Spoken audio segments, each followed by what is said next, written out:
बंगाल, जहां नई सरकार बनाने को लेकर चुनाव हो रहा है। आज दूसरे चरण के 142 सीटों पर मतदान संपन्न हो गया, लेकिन जो तस्वीरें निकल कर आईं वो बेहद चौंकाने वाली हैं। एक तरफ सत्तासीन सरकार अपनी साख बचाने की जुगत में है, वहीं विपक्ष ने अपनी पूरी ताकत बंगाल फतह करने में लगा दी है। शाम दाम दंड भेद लगाकर बीजेपी इस बार बंगाल पर काबिज होना चाहती है। लेकिन आज की तस्वीर ने सबको हैरान कर दिया। जिस बंगाल की मिट्टी में कभी रविंद्र संगीत की मिठास घुली होती थी, वहां आज जय बांग्ला, जय बजरंगबली, ओए साले, रुक साले, मार साले जैसे शब्द गूंज रहे थे। जय बांग्ला, जय बांग्ला, जय श्री राम, जय श्री राम।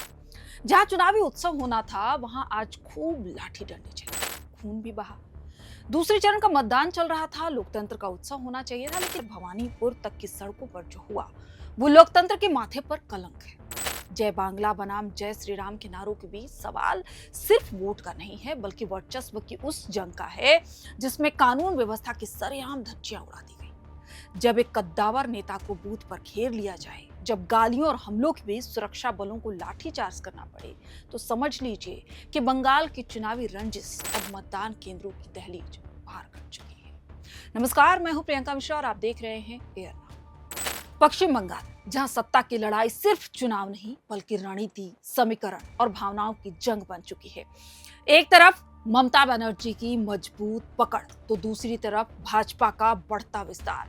लेकिन सवाल वही कि क्या इस बार बदलाव होगा या फिर इतिहास खुद को दोहराएगा।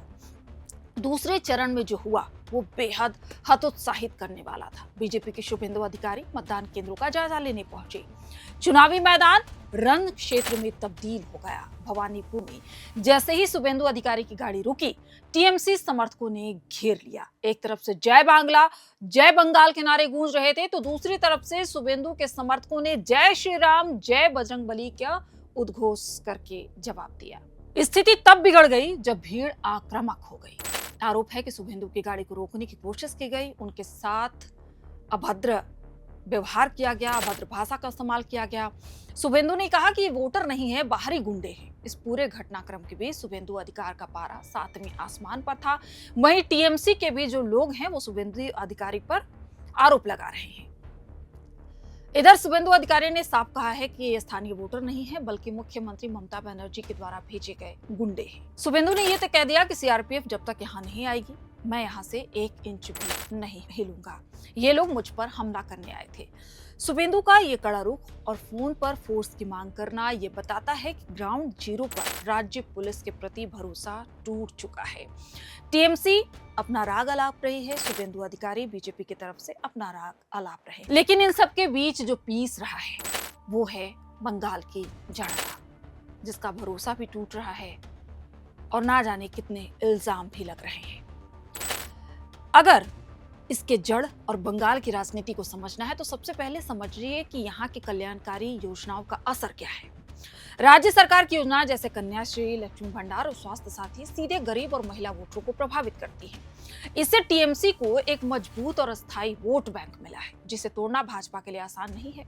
यही वजह है कि भाजपा ने 2026 के पश्चिम बंगाल विधानसभा चुनाव के अपने घोषणा पत्र, जिसे भरोसा पत्र का नाम दिया गया, महिलाओं के लिए कई बड़े वादे किए गए, क्योंकि पता है कि महिलाओं को साधना मतलब सीधे सीधे वोटरों को साधना। इन वादों में महिलाओं को हर महीने 3,000 रुपए देने का वादा किया गया, गरीब गर्भवती महिलाओं को 21,000 रुपए देने का वादा किया गया, पोषण किट देने का वादा किया गया और साथ ही स्नातक में दाखिला लेने वाली अविवाहित छात्राओं को एक मुश्त 50,000 रुपए देने का भी वादा किया गया। साथ ही 75 लाख महिलाओं को लखपति दीदी बनाने का लक्ष्य रखा गया। बंगाल में एक तरफ मुस्लिम वोट बैंक भी काफी असरदार है, जो कि बड़ा है, जो आमतौर पर भाजपा के खिलाफ एकजुट होकर वोट करता है। इससे भाजपा की जीत की संभावनाएं कई सीटों पर कम हो जाती हैं, जैसे मुर्शिदाबाद, मालदा और उत्तर दिनाजपुर जैसे मुस्लिम बहुल इलाके हैं। इसके अलावा दक्षिण 24 परगना, बीरभूम और नदिया में भी मुस्लिम आबादी ज्यादा है। मुर्शिदाबाद को मुस्लिम राजनीति का केंद्र माना जाता है, जहां 22 विधानसभा सीटें हैं जो सत्ता को पलटने में बड़ा रुख रखती हैं। इधर एसआईआर की प्रक्रिया का भी उल्टा असर देखने को मिल रहा है। विशेष गहन पुनरीक्षण का मुद्दा भी इस बार चुनावी मुद्दा बन गया है। टीएमसी से लगातार उठा रही है। जिन लोगों का नाम वोटर लिस्ट से कटा और फिर जोड़ा गया, उनमें नाराजगी देखी जा रही है, जिसका असर भाजपा के खिलाफ पड़ सकता है। इस मुद्दे ने वोटरों के बीच भावनात्मक और राजनीतिक तनाव बढ़ा दिया है। इसका असर चुनाव के नतीजों पर पड़ सकता है, लेकिन ये कहना मुश्किल है कि किसे फायदा होगा। भाजपा राज्य में तेजी से मजबूत हो रही है, लेकिन बूथ स्तर पर उसका संगठन अभी भी टीएमसी जितना मजबूत नहीं है।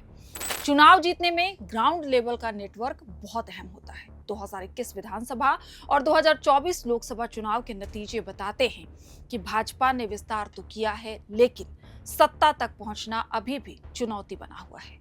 राज्य में ममता बनर्जी एक मजबूत और पहचाना हुआ चेहरा है, जबकि भाजपा के पास अभी तक बंगाल में ऐसा कोई सर्वमान्य नेता नहीं है जिसे बंगाल की जनता एक नजर में चुन ले।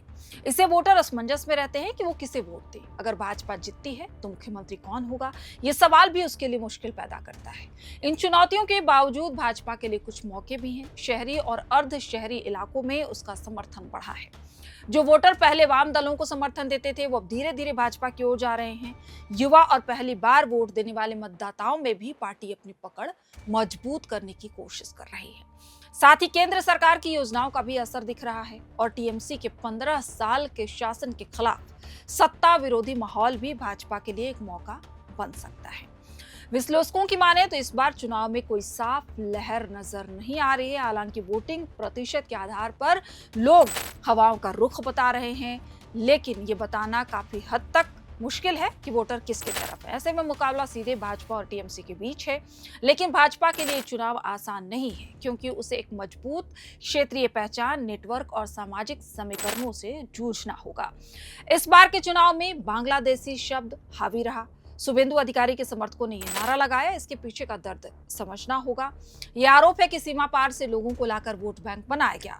दूसरी तरफ जय बांग्ला का नारा देकर टीएमसी ये जताना चाहती है कि बीजेपी एक बाहरी पार्टी है।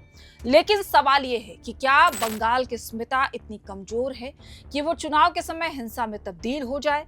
क्या महापुरुषों की इस धरती पर अब सिर्फ लाठियों और बमों की भाषा समझी जाएगी? हर बार चुनाव आता है, हर बार फोर्स तैनात होती है, हर बार आयोग बड़े बड़े दावे करता है, लेकिन नतीजे वही ढाक के 3 पात, वही बूथ कैप्चरिंग की कोशिशें, वही डराना धमकाना। अगर शुभेंदु अधिकारी जैसा नेता असुरक्षित महसूस कर रहा है, तो बंगाल के सुदूर गांवों में क्या हो रहा होगा, इसका अंदाजा लगाना भी मुश्किल है। आज की ये गूंज पकड़ सालों को, मार सालों को, बांग्लादेशी हैं, जय बजरंगबली, ये सिर्फ नारे नहीं है, ये उस नफरत के बीज है जो बंगाल की आने वाली पीढ़ी को विरासत में मिल रही है। चुनाव आएंगे जाएंगे, कोई जीतेगा, कोई हारेगा, कोई मुख्यमंत्री बनेगा तो कोई विपक्ष में बैठेगा, लेकिन जो कड़वाहट आज बंगाल की हवाओं में घोल दी गई, उसे साफ करने में दशकों लग जाएंगे। शुभेंदु अधिकारी और टीएमसी समर्थकों की भिड़ंत सिर्फ एक घटना नहीं, बल्कि एक चेतावनी है। चेतावनी उन लोगों के लिए जो लोकतंत्र को अपनी जागीर समझते हैं। बंगाल की जनता ने आज तय कर लिया और ईवीएम में कैद कर दिया कि उन्हें बदला चाहिए या बदलाव, क्योंकि अगर बदला लेने की रस्म जारी रही तो बंगाल में सिर्फ राजनीति बचेगी, इंसानियत नहीं। जो भी बंगाल की सत्ता पर काबिज होगा, उसकी किस्मत आज ईवीएम में कैद हो गई है और 4 मई को ये किस्मत का पिटारा खुलेगा और पता चलेगा कि ये जो शाम दाम दंड भेद लगाया गया, उसमें किसकी जीत हुई, किसने बाजी मारी, 15 साल का वो शासन या फिर ये कूटनीति, बांग्लादेशी तमाम भड़काऊ भाषण और तमाम तरह की चीजें। आखिर कौन जीतता है ये वक्त बताएगा। लेकिन आप क्या सोचते हैं, बंगाल चुनाव को आप किस नजरिए से देखते हैं? अगर आप बंगाल से हैं तो वहां का अभी का समीकरण बनता हुआ क्या नजर आ रहा है, किसका पलड़ा भारी है, कमेंट बॉक्स में लिखकर जरूर बताइएगा। आप सभी का बहुत बहुत शुक्रिया। देखते रहिए अर्नब।